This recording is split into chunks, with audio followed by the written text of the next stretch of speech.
d'aquesta macro que teniu per la presentació, però també en pantalles de la mida dels mòbils o de les pantalles de la mida d'un rellotge, no? O sigui, el disseny de la interfície i de l'experiència d'usuari s'ha de poder, diguéssim, ha de ser consistent amb els diferents tipus de pantalles amb els que ja ens estem relacionant cada cop més.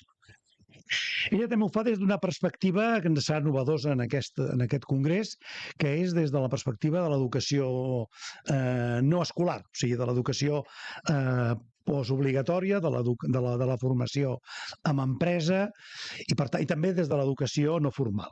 Per tant, tindrem una mirada, diguéssim, diferent a la que habitualment tenim, diguéssim, quan ens focalitzem amb els temes pròpiament més escolars. Per tant, sense més preàmbuls, us deixo a la Gòcia.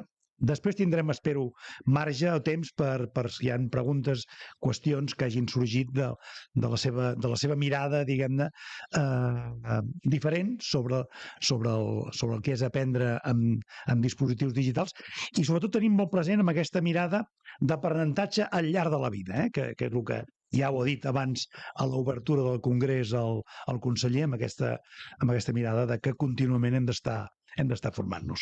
Doncs bé, endavant, Gòcia. Gracias, molto gracias. Gracias por el espectáculo. Espero es verdad. Malauradamente no parlo catalán. Pero un poco español. Bienvenidos y gracias por tu ovación en mi presentación. Pero no tengo palabras de educación ni palabras de profesional, pero esta presentación es inglés. Gracias.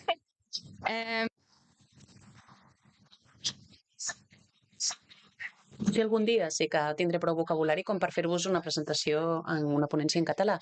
Moltíssimes gràcies per aquesta presentació. Espero que sigui veritat el que has dit. Si teniu preguntes, no cal que espereu al final de la presentació. Em podeu interrompre, aquí hi ha espai per tot. Estic molt interessada en aprendre de vosaltres també.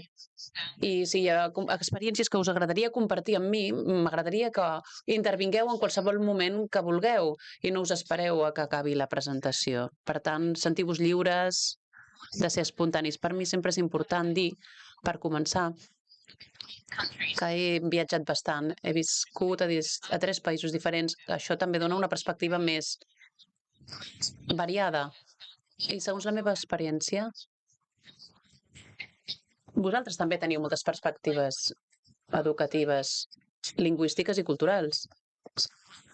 Per tant, sí que tinc aquesta visió comparativa de diferents experiències pedagògiques des de diferents perspectives culturals i lingüístiques. M'agrada parlar de solucions. A la meva ponència en veureu algunes. Si us interessen obtenir més informació sobre el software, els programes, el programari que jo utilitzo, podeu venir a parlar amb mi després de la presentació i també us puc donar alguns trucs o algunes idees o més informació si la necessiteu. Perquè considero que l'aprenentatge electrònic o online no és el futur de l'educació.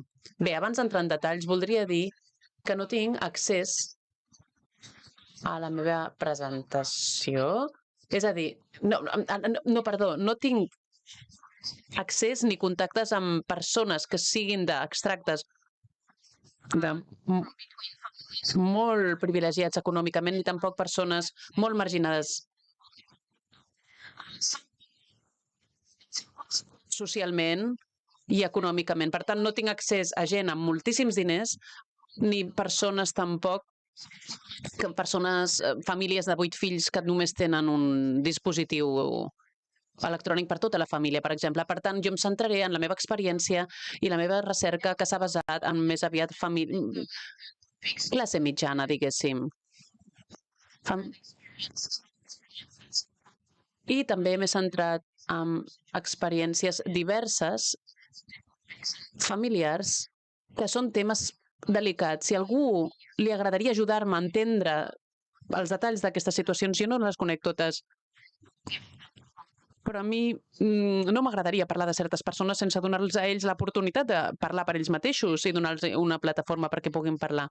És a dir, abans d'explicar per què penso que l'aprenentatge digital o electrònic no és el futur de l'educació, penso que tots ens podríem posar d'acord en què és un sistema educatiu. Un sistema educatiu que té futur seria aquell que és el més eficient o més efectiu tecnològicament, però també socialment i que canvia el món també. Què significa això exactament? El més efectiu vol dir que dona solucions intel·ligents i les persones intel·ligents estan donant coneixement d'una manera pràctica, de manera que i això, des del meu punt de vista, és efectivitat. Tecnològicament, què vol dir això? Utilitzar la tecnologia i probablement la intel·ligència artificial i el machine learning, el programari, el software que conec, són programes que tots coneixem segurament, ens pot ajudar, però de vegades no coneixem bé el que fa l'altre. És important saber que la tecnologia canvia molt i que tenim experiències variades i diferents els uns dels altres pel que fa a la nostra experiència tecnològica, a les nostres eines tecnològiques. I ara em trobo amb una diapositiva en blanc.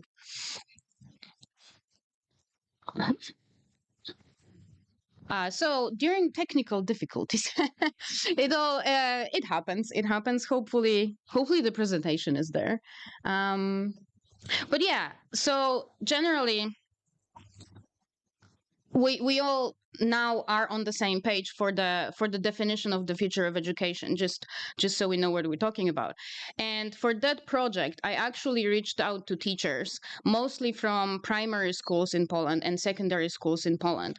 And I actually did some research because I also dabble in user experience research, and so I prepared questionnaires and I came to them to ask certain questions of how they see the future of education, on what is their approach to that, and what are the reasons that they have for the future of education.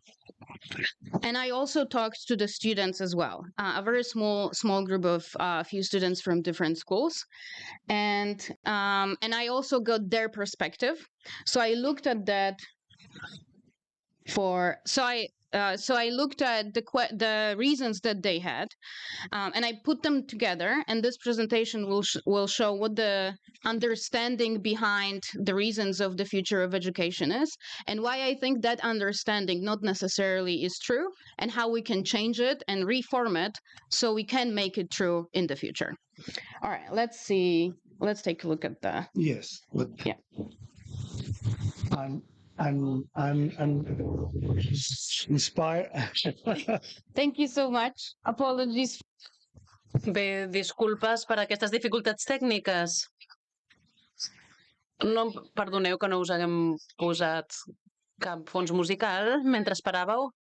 Bé.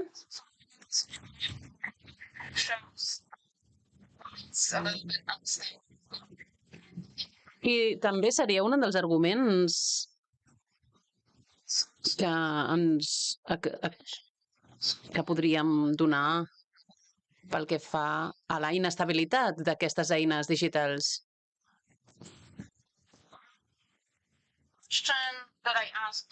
Una pregunta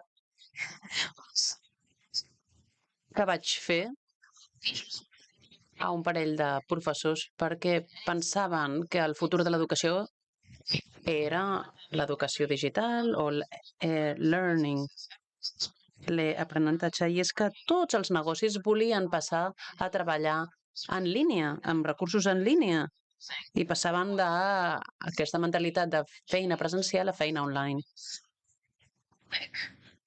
Va ser un canvi tan ràpid, em vaig dir, que quan el departament tècnic de les empreses o els departaments tècnics d'algunes universitats van aconseguir canviar els sistemes en línia, fer-ho online molt ràpidament, la gent va pensar que seria el més fàcil passar espais on podien treballar online, era de fàcil accés, era una manera més fàcil de treballar, i es van fer algunes idees sobre l'aprenentatge online que jo posava en dubte, que jo em qüestionava. I jo no ho veia com una solució per l'educació del futur, en absolut. Aquestes són les raons que em van donar els professors i les professores i també per part dels alumnes, les raons per les quals ells o elles donaven a favor de l'educació online, per les quals ells pensaven que l'educació del futur era l'educació digital. Bé, l'agafaré una per una, argument per argument, i també argumentaré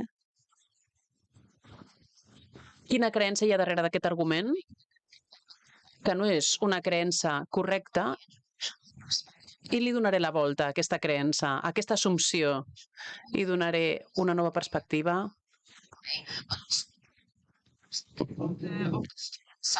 També des dels alumnes, en tots els moments possibles, on tinguem en compte una visió més global. La primera raó que em van donar és que era més barat. Aquest argument dependrà de la universitat, és una decisió que depèn de la família, de l'escola i de la universitat. Que sigui més barat i punt no és cert, perquè una família que només té un ordinador i 8 fills, realment això és un bon argument. Per a aquestes famílies amb molts fills és un inconvenient molt fort, perquè han de compartir aquest únic ordinador que tenen o aquest únic portàtil que tenen. Per tant, aquest argument crec que no l'hem de tenir en compte per argumentar que l'educació en línia és el futur de l'educació, a no ser que li donem diners a aquestes famílies, que puguem facilitar ajudes perquè aquestes famílies puguin comprar-se els dispositius. Aleshores ja seria una presentació diferent, una ponència diferent la que hauria de fer-vos. En segon lloc, que és fàcil portar les classes, és el segon argument que ens donaven. Perquè estic a casa, vestida còmodament, puc portar només una samarreta si em dóna la gana. En aquest sentit és més fàcil, però des del punt de vista dels alumnes també era més fàcil en algun sentit. No havien d'agafar el tren, no havien d'agafar l'autobús, no havien d'anar fins al lloc. No obstant això, la facilitat de l'aprenentatge en línia o aquest acostament de l'online no prové del lloc en el qual aprenem. Sí que podem fer que els entorns siguin més còmodes i més apropiats o que donin més lloc o que facilitin més un aprenentatge. Són arguments molt bons i molt positius. Però hi ha una sèrie de necessitats, una sèrie de requisits, de requeriments indispensables que no tenen tant a veure amb aquesta comunitat. Per tant, li donem la volta a aquest argument que és més fàcil de portar a la classe o de fer la classe. Ens hem de fixar en el model dels arcs, i els que no coneixeu el model dels arcs es fixa en 4 característiques de com crear un programa, de com crear una classe. També es pot utilitzar per crear un taller. Sense aquestes 4 potes no és fàcil que una classe sigui fàcil de gestionar. En primer lloc, el primer pilar és l'atenció. Hem d'assegurar-nos que tothom compleix aquestes condicions necessàries per aprendre, i des de casa potser no es dona aquesta condició tan imprescindible que és l'atenció. Si tenim una classe, un grup d'alumnes que no és fàcil de gestionar, però les condicions continuen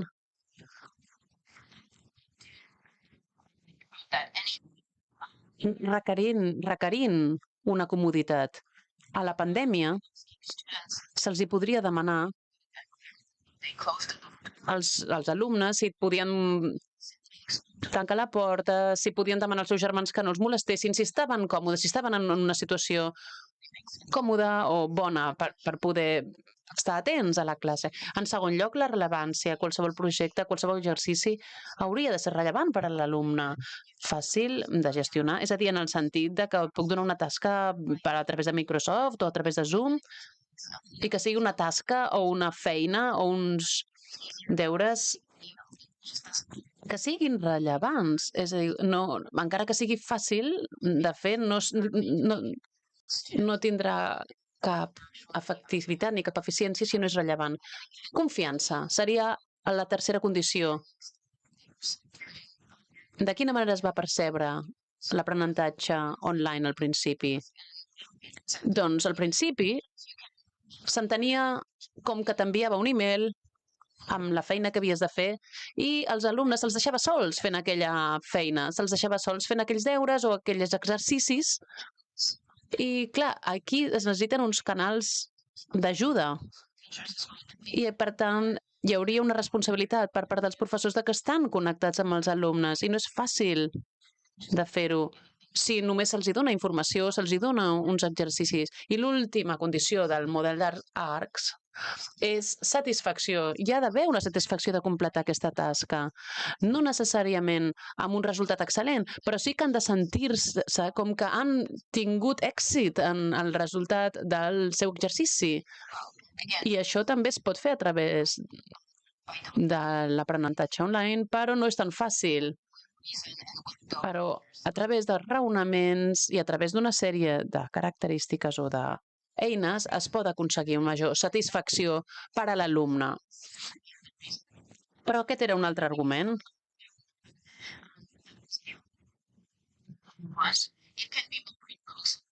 Pot ser més inclusiu. El tema de la inclusivitat va començar quan algunes persones tenien dificultats de passar de A a B. Algunes persones tenien dificultats de concentrar-se.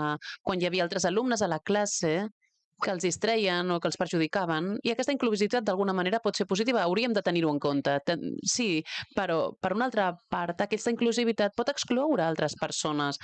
Per tant, és un d'aquests arguments que és parcialment cert, però l'altra meitat s'ha de gestionar perquè deixa de ser veritat en una altra meitat. Per tant, aquesta inclusivitat ha de ser per tothom. O sigui que incloem alguns que abans estaven exclosos, però ara potser excloem uns altres. El proper argument, el següent argument. Introducció a les noves tecnologies. És una manera d'utilitzar aplicacions noves, nova tecnologia, tests. Però en realitat, a la realitat, això també pot ser un inconvenient. I això també pot anar en contra de l'aprenentatge online, perquè les noves tecnologies també poden ser complicades i inclús ens poden apartar d'aquest objectiu de l'aprenentatge. La següent diapositiva és una proposta de divisió, que és una divisió que no és tan clara com la que podríem pensar, però en general ens ajuda a pensar que si ens adrecem als alumnes i depenent de si estem ensenyant a alumnes, nens o professors, serà diferent. L'acostament serà diferent. En definitiva, dependrà de nosaltres, però sí que hi ha una divisió entre les generacions que van aprendre a utilitzar les tecnologies més tard i les generacions que van aprendre la tecnologia abans d'aprendre moltes altres coses bàsiques. I a l'hora de planificar les classes és important tenir en compte que les tecnologies que podem utilitzar en un grup o en un altre grup d'aprenentatge seran diferents. Per tant, uns nens, per exemple, poden aprendre molt a través d'un videojoc. Per exemple, els videojocs funcionen amb instruccions, models. Aquests models, aquestes instruccions, les podem aplicar a les nostres classes. Podem fer una espècie de classe amb alguna estructura de videojoc. Aquesta divisió que jo faig és bo tenir-la en compte. També per no utilitzar massa text, per exemple, amb aquests nòmades digitals, aquests joves, aquests nens. Les persones que han crescut amb la tecnologia des del principi i que té com a instint primari com buscar les coses per Google, doncs aprendran d'una manera diferent que les persones que estan acostumades a aprendre amb un text més llarg. Això va al nostre avantatge. Però no penso que l'argument d'utilitzar les noves tecnologies sigui un argument a favor de l'aprenentatge digital. Jo no penso que això sigui cert. Per tant, tenir en compte aquests diferents grups, de diferents edats, diferents generacions, les noves generacions tenen aquesta idea, idees que tinguin, que enganxin, informacions clau, curtes, amb l'oncle Google, com diem nosaltres en polonès. La multitasca. Això està molt present a les noves generacions, que fan moltes coses a la vegada o que pensen que poden fer moltes coses a la vegada. Està bé tenir-ho en compte quan planifiquem les classes, però quan mirem com fan la tasca els adults, serà molt diferent. I si sabem que els joves saben fer multitasca, segurament plantejarem la classe d'una manera diferent, tenint en compte que tenen aquestes habilitats i que tenen aquesta tendència. Són generacions noves i ja no llegeixen tant els diaris en paper. És més mòbil i Twitter. I tot en 20, com a màxim 200 caràcters. Titulars curts, amb ganxo, missatges més curts. És a dir, no només depèn de l'edat, però sí que podem preguntar als nostres alumnes quin software, quina tecnologia estan utilitzant i això ho podem aplicar a les nostres classes. Podem utilitzar mecanismes més populars com algunes aplicacions, algunes apps, com la gratificació instantània dels jocs, per exemple, ho podem aplicar a l'aprenentatge digital. Utilitzant jocs populars a les nostres classes, podem tenir-ho en compte i així la tecnologia es converteix en la nostra amiga. Però jo no crec que sigui perquè és més fàcil o que fa millor. Un altre argument a favor, utilitzar canals actuals per aprendre Facebook, canals que transmeten informació, però també pot ser una trampa això, perquè diferents persones utilitzen els canals de diferents maneres.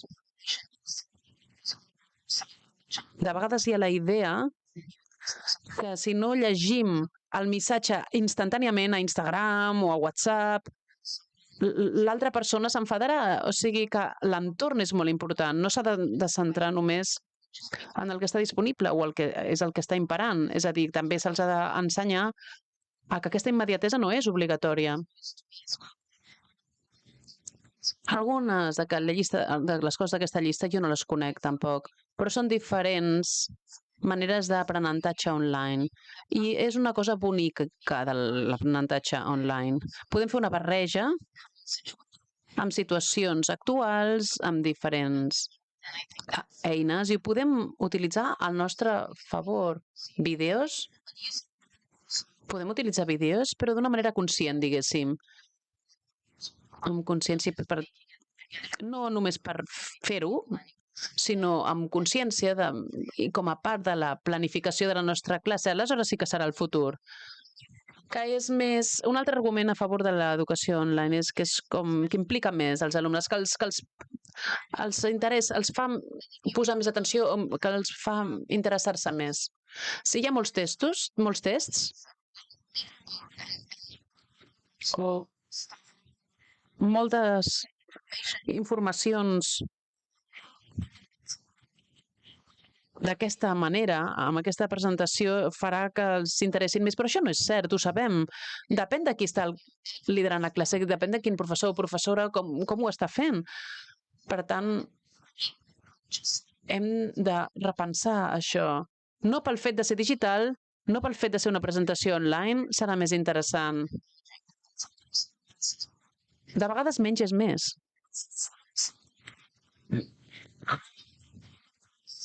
Això m'ho vaig trobar i normalment és una curva de satisfacció del client. Normalment es fa servir per satisfacció de clients, però la podem utilitzar pel que fa a la satisfacció en materials online. Número de tests o el número de professorat implicat en el material en comparació amb la satisfacció. Aquesta curva comença amb, està molt bé, però falta això, i després, mira, puc fer-ho, i que guai. És com cada vegada s'entusiasmen més, d'una manera molt ràpida. Em sento molt feliç utilitzant aquestes característiques o aquestes funcions que se m'ofereixen. Però després què passa? Ara surt una cosa nova. Haig de mirar el manual perquè no conec com funciona aquest test. No sé com... M'agradava més com funcionava l'anterior. Hi ha un punt, doncs, on els usuaris es posen nerviosos amb aquestes coses i després va baixant.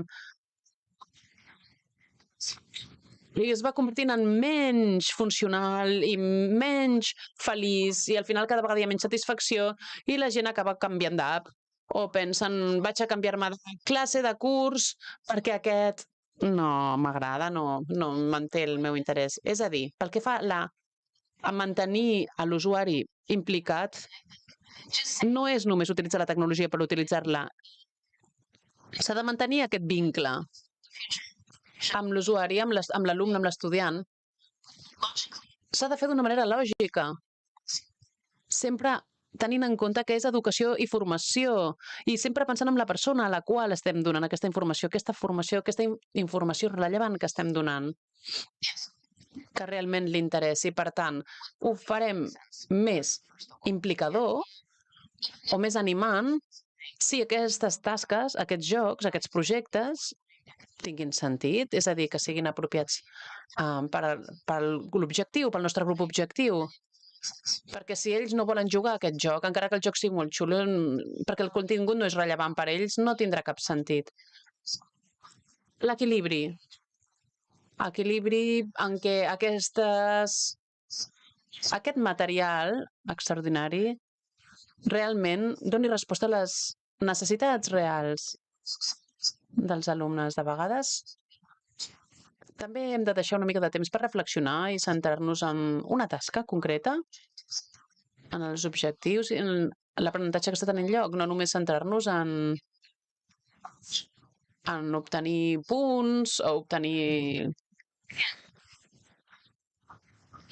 una credencial. Segons les teories pedagògiques, depenent del que estem intentant aconseguir amb els nostres alumnes, és essencial aconseguir aquest equilibri. Alguns dels elements d'implicació que són populars, bastant populars i coneguts, Kahoot, per exemple, és bastant fàcil i ràpid. L'audiència pot estar molt atenta durant un temps curt i pot ser com un descans també, com un break. El Mentimeter també s'utilitza molt per fer enquestes amb el nostre públic i es poden fer servir Mentimeters durant la classe. I són tecnologies que es poden utilitzar des del mòbil i és una manera de permetre que utilitzen el telèfon i mostrar als nois i a les noies que el telèfon no té per què ser només per consumir material de YouTube, sinó que també es poden fer servir amb elements educatius a la classe. Per tant, això ens afegeix un element de complexitat que ells poden veure que tot té dos cares. Pel que fa a l'aprenentatge online, doncs tests, sopa de lletres, jocs pedagògics, Educandi, per exemple. És una app gratuïta. Es poden aplicar per les classes, també es poden aplicar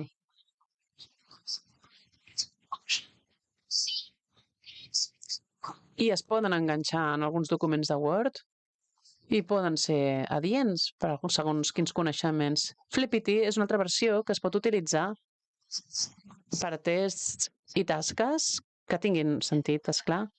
I un que a mi m'agrada molt és un software que permet el debat online i es basa en la idea del club de debat. Hi ha dos arguments, dues posicions, hi ha un debat entre les dues posicions, entre les dues visions, i cadascun ha d'argumentar les seves idees i es van creant unes idees en aquest fòrum. Però no és només un fòrum on tothom es perd. Aquest debat crea una xarxa d'idees on es poden exportar i després es poden utilitzar més tard a classe, referir-se a aquestes idees que han sorgit, i està molt bé, a mi m'encanta. N'hi ha més d'apps, però aquestes són les meves preferides. Si les utilitzem amb sentit, serà el futur. Un altre argument que em deien els professors és que tot està en línia online. I el YouTube s'utilitza, és una cosa bona per fer servir, però aquí sí que una altra vegada hem de tenir en compte quin és el tipus de grup objectiu. Sí, poden ser els nòmades tecnològics, hem de tenir en compte que les persones de vegades perceben la tecnologia de maneres diferents, però això no significa necessàriament que ho podem planificar només perquè sabem què fan els nens. Això no vol dir que funcionarà per tota la classe. És a dir, donar per suposat que només perquè les persones fan servir un telèfon mòbil no és un argument per dir que el medi digital és el futur de l'educació. És a dir, en aquest tema de parlar als joves, als nens i nenes, té a veure amb canviar la mentalitat. Parlar amb els petits vol dir que de vegades acceptem el fet de que el futur és el telèfon, és la Nintendo, el telèfon, el YouTube, que això és el futur. Però si ens centrem en intentar canviar aquest punt de vista, per donar-los la idea que aquesta no és l'única font d'informació que teniu, mireu el que utilitzeu, mireu-vos des del punt de vista de això us pot ajudar a evolucionar, us pot ajudar a canviar, a créixer. Això ho podem introduir a les nostres classes, aquesta idea la podem introduir en els nostres tallers per ajudar-los a canviar de mentalitat, sobretot els més petits, a les més petites, perquè puguin canviar de perspectiva. Perquè una cosa és agafar el telèfon per mirar el TikTok i una altra cosa és agafar el telèfon i buscar una informació concreta, un tutorial concret a YouTube. Hi ha tant de coneixement disponible, però sobretot en aquesta bretxa generacional se'ns perden. Tinc un nebot de 9 anys i veig com utilitza la Nintendo i de vegades penso que perd el temps, però també m'ho puc mirar des d'un altre punt de vista. Li dic, t'agraden les aranyes? Anem a buscar informació sobre les aranyes? I utilitzant aquella tecnologia es pot canviar d'una mentalitat fixa, on només estàs al portàtil sense arribar massa lluny, no tinc talent per això, per l'altre. Canviem a una mentalitat on potser ara no ho sabem això o l'altra cosa, però podem utilitzar el telèfon i el portàtil per conèixer més coses, per saber més coses i podem estar en un lloc diferent, ens podem moure. És a dir, és parlar a la mentalitat, parlar al punt de vista, canviar els punts de vista, canviar les mentalitats. I no només els joves, no només els petits, i no donar per suposat que així pensen ells. Us recomano Carol Dweck, Mindsets, canviar la manera que penses per arribar al teu potencial. Ella va fer una sèrie d'experiments en 2 anys per demostrar que hi ha una diferència quan ens fixem en les habilitats, en les capacitats, en els talents de dibuix o de talents artístics. És diferent de mirar-ho de com si en tens o no en tens, o mirar-t'ho des del punt de vista sí, pots tenir una facilitat, però es pot desenvolupar i es pot treballar.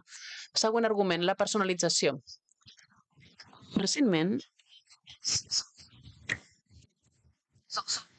s'ha parlat de chunking.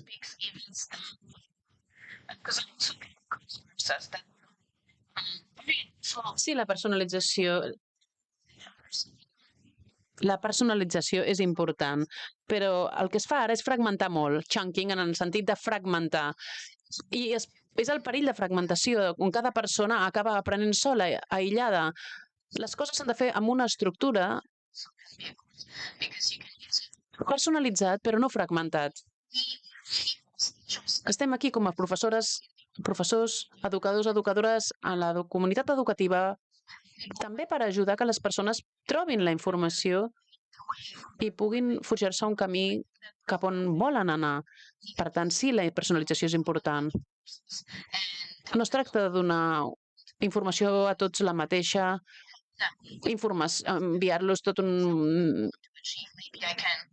una sèrie de textos o informació, però sí, això no té futur. En canvi, caminar amb la persona, veure on volen arribar i adaptar-ho al que necessiten, al que volen, això sí que té futur.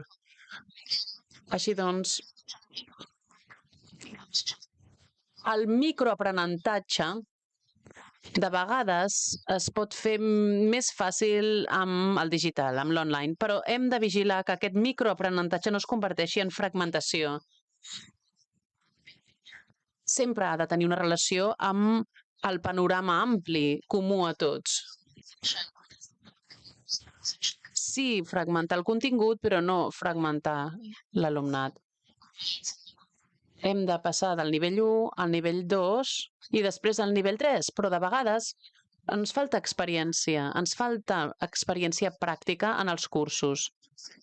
Si voleu donar motivacions, canvis de nivells en els vostres alumnes perquè es motivin, ho podem fer, però de vegades es necessita el coneixement per aplicar aquests canvis de nivells, per poder donar aquests escuts, aquestes credencials o acreditacions segons les quals van canviant de nivell. Un altre argument a favor de l'aprenentatge digital és que es pot adaptar a l'alumne aquest contingut educatiu i fins a un cert punt aquest argument és cert, però en general el que no sabem és que ser educador o ser professora, ser professor, no significa només que estem en una classe i que ens podem adreçar als alumnes i dedicar el nostre temps als alumnes i a les alumnes i que hem de corregir els exàmens. També hem de fer investigació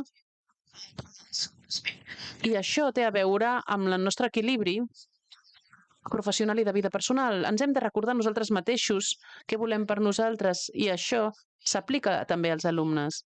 Això es pot percebre com que la feina es fa massa fàcil quan l'adaptem als alumnes. I aquesta és una trampa on podem caure. Ajustar-nos als alumnes no vol dir que ho hem de fer fàcil, extremadament per ells, perquè ells ho puguin fer fàcilment. Tinguem-ho en compte. Una cosa que ens pugui mantenir en el bon camí seria la taxonomia de Bloom. A mi em va sorprendre aquesta taxonomia. De vegades no era conscient de com de perduda estava fins que ho vaig conèixer pel que fa a l'ajustament de continguts i no només de canals, perquè els canals són una altra cosa, però quan hem d'ajustar el contingut, el que és molt, molt important, hem de passar per uns passos determinats. Recordem no ajustar-ho de manera que sigui fàcil per tothom, perquè em fa por que no ho entenguin. No, és ajustar-ho d'una manera lògica, d'una manera que les persones puguin construir coneixement. És a dir, durant la classe interactuem amb els alumnes i interactuem amb les persones que consumeixen el contingut que creem i podem intentar assegurar-nos que el construïm d'una manera en què la informació es construeix, perquè si ho fem massa ajustable, massa fàcil, això pot ser una trampa, perquè podem arribar a un moment en què ja no estem donant coneixement nou i no els està canviant. No estem passant de recordar a crear. Per crear objectius d'aprenentatge, a la taxonomia de Bloom pot ajudar bastant, perquè podríem tenir-ho en compte a l'hora d'ajustar els nostres continguts al nivell dels alumnes, però també d'acord amb com evolucionen durant les classes, perquè anem produint contingut que ells també van consumint i ells van canviant sobre la marxa, i aquesta és la lògica que podem aplicar al futur de la nostra educació. Però és un ajustament continu. Si utilitzem Google Meet o Microsoft Teams, no farem aquest ajustament automàticament.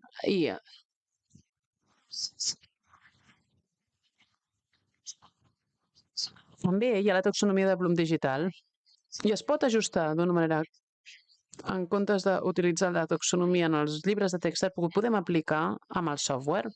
El software que s'utilitza, el programari que s'utilitza per nivells molt elementals, també.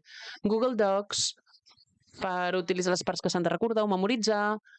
Per exemple, podem utilitzar vídeos de YouTube per analitzar, per preguntar als alumnes, per demanar als alumnes que analitzin el vídeo perquè puguin desenvolupar les seves capacitats d'anàlisi.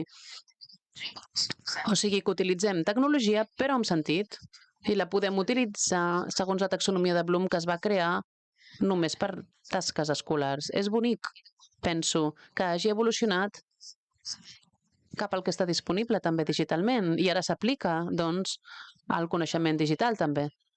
Per exemple, no hem d'escriure redaccions, sinó demanar als alumnes que facin posts en un blog o que facin vídeos curts.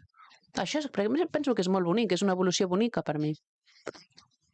Àgil i adaptable? Bé, penso que això ja ho he comentat una mica, el tema de comentar l'entorn i comentar el contingut i adaptar-nos al contingut, adaptar-nos a l'entorn. Sí, podem estudiar tot arreu, a qualsevol lloc, però això pot ser una trampa, perquè el fet que hagis fet una classe del curs no vol dir que hagis assolit el contingut o que l'hagis incorporat. Es poden utilitzar les estratègies que ja us he donat i més altres per crear un contingut de manera que sí, que es consumeixi de la millor manera per la nostra audiència objectiu. Sí, segurament des de la Lluna també podríem aprendre i segurament en el futur ho farem, segurament podem aprendre des de la Lluna. Bé, us podeu adreçar a mi per qualsevol pregunta, dubte o comentari que tingueu en aquest email que s'ha en pantalla i gràcies per la vostra atenció.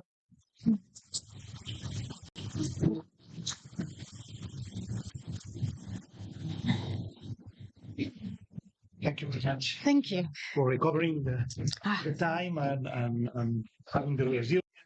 Bé, moltes gràcies per la teva resiliència i per la teva adaptabilitat i per haver recuperat el temps.